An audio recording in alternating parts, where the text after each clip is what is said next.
ओम शांति। मुरली है 21/6/2025 प्रातः मुरली। ओम शांति। बाप दादा मधुबन।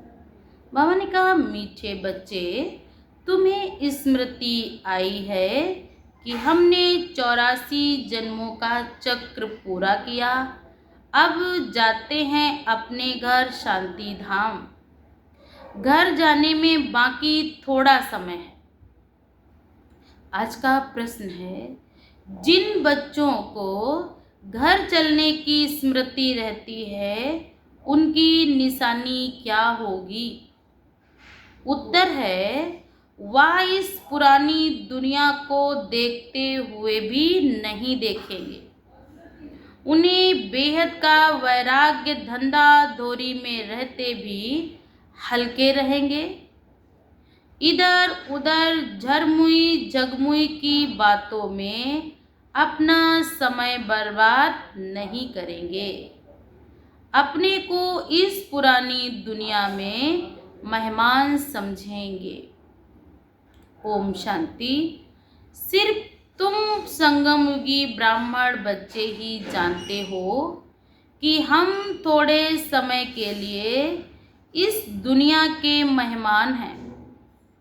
तुम्हारा सच्चा सच्चा घर है शांति धाम। उनको ही मनुष्य याद करते हैं, मन को शांति मिले। परंतु बाबा ने कहा, मन क्या है, शांति क्या है, ये हमको मिलती कहाँ से, ये हमको मालूम नहीं है। तुम जानते हो अभी अपने घर जाने के लिए बाकी थोड़ा समय है। सारी दुनिया के मनुष्य मात्र नंबरवार वहाँ जाएंगे। वह है शांति धाम और ये है सुख धाम। ये याद करना तो सहज है। कोई भी बूढ़े हो व जवान हो, ये तो याद कर सकते हो ना। इसमें सारे सृष्टि का ज्ञान है कि इस संसार में, ये संसार एक सृष्टि रंग मंच है, जिसका जब पाठ होगा वो आत्मा स्टेज पर आएगी और जैसे ही उस आत्मा का पाठ पूरा होगा, उस आत्मा को इस संसार रूपी सृष्टि रंगमंच से नीचे उतरना ही होगा। क्योंकि जो एक्टर होता है, जिसका एकदम पार्ट ही प्ले करना होता है, तो वही मूवमेंट उसको स्टेज पर आकर करना है। जैसे ही उसका पार्ट पूरा हुआ, वैसे ही उसको स्टेज से नीचे उतरना होता है। सारी डिटेल बुद्धि में आ जाती हैं। अभी तुम संगम युग पर बैठे हो, ये बुद्धि में रहता है हम जा रहे हैं शांति धाम। ड्रामा प्लेन अनुसार ये बुद्धि में रहने से तुमको खुशी होगी, स्मृति रहेगी। हमको अपने 84 जन्मों की स्मृति आई है।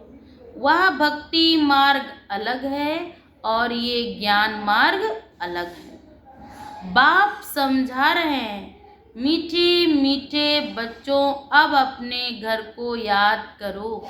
परमात्मा घड़ी घड़ी मुझ आत्मा को याद दिलाते, हे मीठे मीठे बच्चों, अपने घर को याद करो। इतनी ढेर बातें सुनते हो, एक ही बात है कि अब घर चलना है। और मैंने कहा, सारी बातें सुनते हुए भी अब एक बात को अपनी बुद्धि में बिठा लो कि अब घर चलना है। बाप आया ही है पावन दुनिया में ले जाने, क्योंकि ये है पतित दुखी दुनिया। कितना अत्याचार मचा है। मनुष्य इतना दुखी है कि बात मत पूछो। तभी तो परमात्मा को इस धरा धाम पर मनुष्य शरीर में आकर परमात्मा वो ज्ञान सुनाता है, जिससे आत्मा के जन्म जन्मांतर के पाप कट जाएं और आत्मा मुक्ति और जीवन मुक्ति के पद को प्राप्त करे। शांति धाम में सिर्फ शांति है। यहाँ तो बहुत हंगामा है ना। यहाँ मधुबन से तुम जाएंगे अपने घर में, तो बुद्धि झरमुई झगमुई धंधे आदि में जाएगी।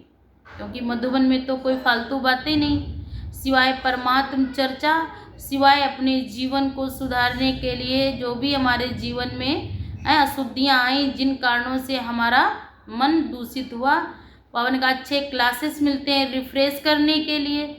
जैसे ही घर में घुसे नहीं, ट्रेन पे बैठे नहीं, तमाम सारी झंझावाट की बातें दिमाग में आना शुरू हो जाती, क्योंकि बाबा ने कहा उनकी बुद्धि में झरमुई झगमुई की बातें आ जाती। पर का झंझट ही झंझट है। तुम जानते हो हम आत्माएं ही शांति धाम की निवासी हैं। यहाँ हम पाठधारी हैं, कोई पार्ट प्ले कर रहे हैं, कोई बेटे का, कोई बहू का, कोई बेटी का, कोई पिता का, कोई पत्नी का। लेकिन रियल में मैं आत्मा इस सृष्टि के रंग मंच पर पार्ट प्ले कर रही हूँ। जिस दिन मेरा पार्ट पूरा हो जाएगा, उसी दिन इस सृष्टि रंग मंच से हमें स्टेज से नीचे उतरना होगा। तुम बच्चों को भी बाह पाकर पढ़ाते हैं, कोटों में कोई तो पढ़ते हैं, सबकी बुद्धि में भी ये ज्ञान घुस ना सके। क्योंकि अभी कितने समझदार बन बैठे हो, पहले हम आप बेसमझ थे। बेसमझ का मतलब ज्ञान तो था, लेकिन ये सत्य परिचय नहीं था कि परमात्मा कौन है, कब आया है और मुझे कब आकर के बैठ पढ़ाकर नर से नारायण बनने की शिक्षा देकर वो चले जाते। अभी तो देखो लड़ाई झगड़ा आदि कितना है, इनको क्या कहेंगे। हम आपस में भाई भाई हैं, वो भूल गए।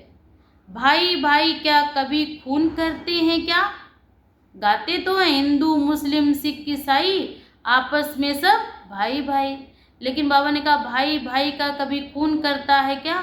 वो लोग तो मारने में जरा भी देरी नहीं करते। मिल्कियत के लिए अभी तुम जानते हो, हम सब एक बाप के बच्चे भाई भाई हैं। तुम प्रैक्टिकल में समझते हो, हम आत्माओं को बाबा आकर पढ़ाते हैं। हमको कौन पढ़ाने आया? वो संसार का सर्वश्रेष्ठ, इस संसार को पति से पावन बनाने वाला वो परम पिता परमात्मा, वो आकर के हम बच्चों को मुक्ति और जीवन मुक्ति की बैठ पढ़ाई पढ़ाते। बाबा ने कहा 5000 वर्ष पहले मुआफिक हमको पढ़ाते हैं, क्योंकि वो ज्ञान का सागर, इस पढ़ाई को और कोई भी नहीं जानते। ये भी तुम बच्चे जानते हो, बाप ही स्वर्ग का रचयिता है, सृष्टि को रचने वाला है। सृष्टि तो अनादि है ही, स्वर्ग को रचने वाला कहेंगे। वहाँ और कोई खंड नहीं है, केवल एक ही खंड होगा, वो होगा संपूर्ण अखंड भारत। एक ही धर्म होगा, आदि सनातन देवी देवता धर्म होगा। पीछे फिर वैरायटी धर्म आते जाएंगे, जो तमाम निकले हैं ना वो आएंगे। अभी तो बुद्धि में बैठता है कि वैरायटी धर्म कैसे आते हैं। पहला है आदि सनातन देवी देवता धर्म। सनातन देवी देवता धर्म कहाँ से निकला, ये किसी को भी पता नहीं है। तुम सब आदि सनातन देवी देवता धर्म के ही हो, लेकिन अभी पतित बन गए हो। तो पूछो तो क्या कहेंगे, हम हिंदू हैं। लेकिन देखा जाए मुख्यतः हम कौन हैं? आदि सनातन देवी देवता कुल के हैं। तुम समझते हो आदि सनातन देवी देवता कुल बहुत पवित्र था, हम उस पवित्र कुल के हैं। हम पहले पवित्र ग्रस्त धर्म के थे। अभी ड्रामा के प्लेन अनुसार रावण राज्य में हम पतित प्रवृत्ति मार्ग के बन गए हैं, लेकिन अब बाप बैठ हमें पवित्र प्रवृत्ति मार्ग का बैठ बनाते हैं। हमको सुखधाम में ले जाओ, ये बाप कहते बच्चे बैठ पुकारते हैं। अपवित्र बनकर पुकारते, हे प्रभु आओ आकर हमारे दुख हरो। बाप कहते, अभी ये अंतिम जन्म है। ये हम आप सबका कौन सा जन्म है? अंतिम जन्म है। अगर जन्म भी मिलेगा तो हमको पता भी नहीं ना कि हम भगवान को पहचान पाएंगे कि नहीं, ये पढ़ाई को धारण कर पाएंगे भी नहीं, क्योंकि छोटे होते बच्चे तो खेल में ही रहते हैं, उन्हें इतनी चिंता भी नहीं रहती। ये पढ़ाई हमें मनुष्य से देवता बनाने वाली है। जब तक उनको फिक्र होगी तब तक समय भगवान का विनाश सामने खड़ा होगा। बहुत सुखी हो। बाबा ने कहा, बाबा तो बहुत अच्छी बातें सुनाते हैं तो बुरी चीज छुड़ाते हैं। तुम देवता थे ना, अब फिर बनना है।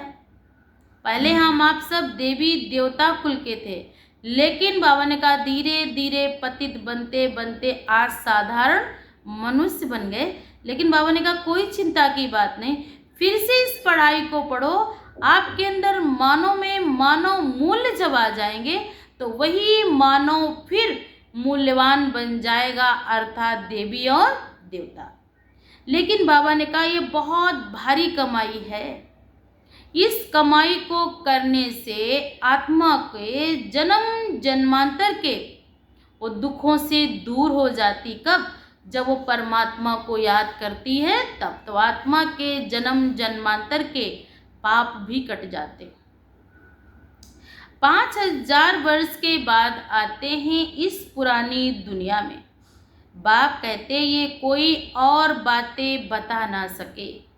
शास्त्रों में कलयुग की आयु बहुत लंबी कर दी है। ये है सारी भावी ड्रामा की। अभी तुम बच्चे पापों से मुक्त होने का पुरुषार्थ करते हो। ध्यान रहे और कोई पाप ना हो जाए।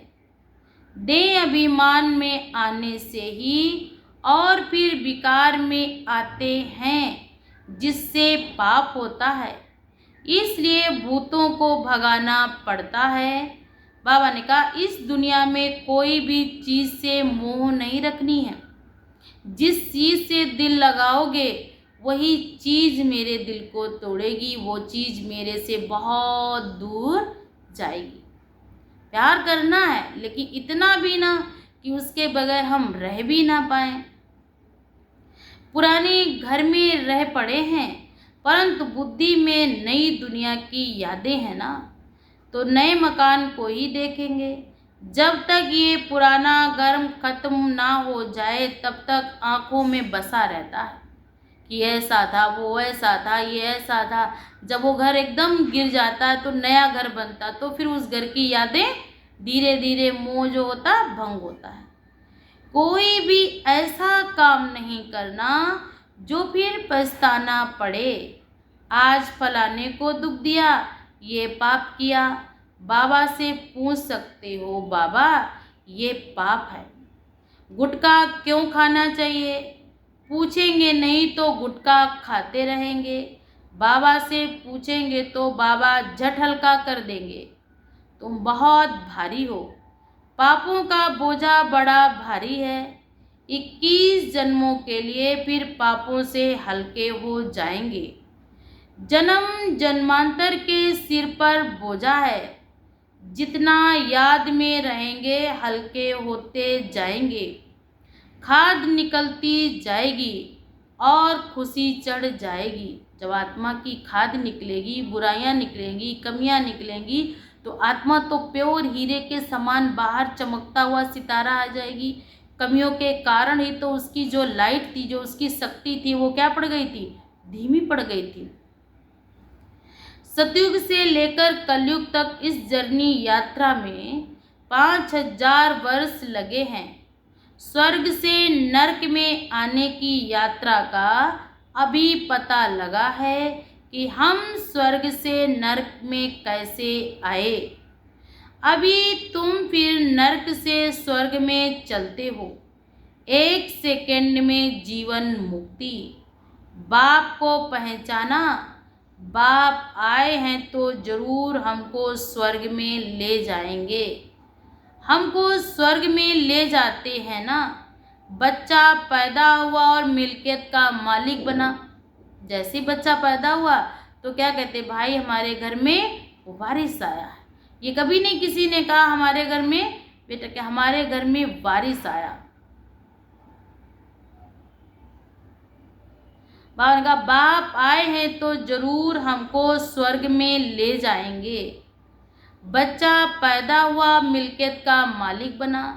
बाबा ने कहा ये नशा चढ़ना चाहिए, तुम तो बड़े हो ना, बेहद के बाप के बच्चे हो, राजधानी पर तुम्हारा हक है, इसलिए गायन भी है। अतीन्द्रिय सुख पूछना है तो गोपी बल्लभ के गोप गोपियों से पूछो। नंबरवार पुरुषार्थ अनुसार ही खुशी का पारा चढ़ा रहेगा। कोई तो झट आप समान बना देते। बच्चों का काम ही है सब कुछ भुलाए अपनी राजधानी को याद दिलाना। तुम तो स्वर्ग के मालिक थे ना, अभी कलयुग पुरानी दुनिया फिर नई दुनिया होगी। अभी तुम बच्चों की बुद्धि में है कि हर 5000 वर्ष के बाद बाप भारत में ही आते हैं, उनकी जयंती भी मनाते हैं। तुम जानते हो बाप आकर हमको राजधानी देकर जाते, फिर याद करने की दरकार ही नहीं रहती। फिर जब भक्ति शुरू होती है तब याद करते हैं आत्मा ने माल खाए हैं। आत्मा ने सतयुग में क्या खाए थे? माल। अभी फिर आकर हमको शांति धाम में ले चलो, क्योंकि आत्मा को याद आता है कि वहाँ दुख नाम की चीज नहीं थी, वहाँ आत्मा बहुत सुखी थी, क्योंकि वहाँ पे माल खाने को मिले ना, इसलिए आत्मा को पता है कि अभी तुम बच्चे समझते हो वह हमारा बाप भी है, टीचर भी है तो गुरु भी है। सृष्टि के आदि मध्य अंत का चक्र 84 जन्मों का चक्र तुम्हारी बुद्धि में है ना, अनगिनत बार 84 का चक्र लगाया है ना, इसका भी एंड कभी नहीं होता, ये सर्किल चलता ही रहता। जैसे ऋतुओं का चक्र, 24 घंटे का चक्र, जन्म और मृत्यु का चक्र, ये चलता ही रहता। तो ऐसा ही 84 जन्मों का भी चक्र सर्किल क्या है? चलता रहता। यही मन मनाभाव है। जितना बाप को याद करेंगे उतना पाप भस्म होंगे। तुम जब कर्मातीत अवस्था के समीप पहुंच जाएंगे तो तुमसे कोई भी विकर्म नहीं होंगे। अभी थोड़े थोड़े विकर्म हो जाते हैं। संपूर्ण कर्मातीत अवस्था अभी थोड़ी ही बनी है। क्या कहते हैं? अभी हमारी अवस्था थोड़ी बनी है, अभी तो विकर्म होंगे ही। बाबा भी तुम्हारे साथ स्टूडेंट है। ब्रह्मा बाबा भी पढ़ाई पढ़ रहा है, जो शिव बाबा मुरली हमें सुना रहा था वही ब्रह्मा बाबा भी पढ़ाई पढ़ रहा है, ये भी स्टूडेंट है। बाप कहते इनमें प्रवेश करते हैं, ये भी स्टूडेंट हैं। ये है नई दुनिया की नई बातें। अब सिर्फ तुम बाप को और सृष्टि चक्र को याद करो। वह है भक्ति मार्ग और ये है ज्ञान मार्ग। रात दिन का फर्क है। वहाँ कितने झांझ घंटे आदि बजाते हैं, वहाँ जब आरती होती कितना झांझ घंटे आदि बजाते हैं। बाप कहते आत्मा तो अमर है ना। अकाल तख्त भी गाते हैं। सिर्फ ये मालूम नहीं कि अकाल मूर्त कौन है। आत्मा का ये ब्रकुटी तख्त है। जरूर ब्रकुटी में बैठेंगे, पेट में थोड़े ही बैठेगी। जिसका जहाँ स्थान है आत्मा वहीं बैठेगी ना। तो बाप कहते इस ब्रकुटी के बीच में हमारा तख्त है। कहाँ? यहाँ पर आत्मा विराजमान करती, बीच में हमारा तख्त है। अमृतसर में अकाल तख्त है ना। अर्थ कुछ भी नहीं समझते, महिमा भी गाते अकाल मूर्त। उनके अकाल तख्त का किसको भी पता नहीं, अभी तुमको मालूम पड़ा है। तख्त तो यही है ना, आत्मा का रहने का स्थान का भ्रकुटी, जिस पर बैठकर सुनाते हो। तो आत्मा अविनाशी है और शरीर है विनाशी। आत्मा का ये अकाल तख्त है, सदैव ये अकाल तख्त याद रहता है। ये तुम समझते हो। उन्होंने फिर वो अकाल तख्त बनाकर नाम रख दिया है। उन्होंने क्या किया है, वहाँ पर अकाल तख्त बनाकर उस तख्त का नाम रख दिया है। लेकिन अकाल तख्त कहाँ है, आत्मा का स्थान कहाँ है, भ्रकुटी में, क्योंकि आत्मा का कभी विनाश नहीं होता है। तुम बच्चों की बुद्धि में अर्थ है एको ओंकार, इनका अर्थ भी तुम समझते हो। मनुष्य मंदिरों में जाकर कहते अच्युतम केशवम, अर्थ कुछ भी नहीं, ऐसे ही स्तुति करते रहते अच्युतम केशवम राम नारायणम। अब राम कहाँ नारायण कहाँ। बाप कहते हैं वह सब है भक्ति मार्ग। ज्ञान तो बड़ा सिंपल है, और कोई भी बात पूछने के पहले बाप और बरसे को याद करना। वह मेहनत कोई से होती ही नहीं, भूल जाते हैं। एक नाटक भी है ना, माया ऐसे करती है तो भगवान ऐसे करते हैं। एक नाटक है ना, जब राम आता है तो सीता मुंह फेर लेती हैं, और जो रावण आते हैं तो सीता उनकी तरफ मुंह कर देती हैं। तो बाबा ने कहा ये भी एक नाटक है। माया आती है तो आत्मा क्या करती है, मुंह फेर लेती है, और जब बाप आते हैं तो क्या करती है आत्मा, उनकी तरफ मुंह कर देती है। बाबा ने कहा ये माया है जो रुस्तम से रुस्तम होकर लड़ती है। तुम सब लड़ाई के मैदान में हो, जानते हो इनमें किस किस प्रकार के योद्धे हैं। कोई तो बहुत कमज़ोर है, कोई मध्यम है, कोई तो बाबा ने कहा बहुत तीखे हैं। सभी माया से युद्ध करने वाले हैं। गुप्त ही गुप्त अंडरग्राउंड हैं, वे भी अंडरग्राउंड बॉम्ब्स की ट्रायल करते हैं। ये भी तुम बच्चे जानते हो। अपनी मौत के लिए सब कुछ कर रहे हैं। ये बॉम्ब्स मिसाइल जो बना रहे हैं, इसमें किसी का नुकसान नहीं। कोई तो जाएंगे, लेकिन साथ में हम भी तो जाएंगे ना। साइंस बल, बाबा ने कहा साइंस बल है ना। कुदरती आपदाएं भी बहुत आएंगी, उनमें तो कोई का बस ना चल सके। अभी घनघोर वर्षा हो, कोई रोक सकता, कोई नहीं।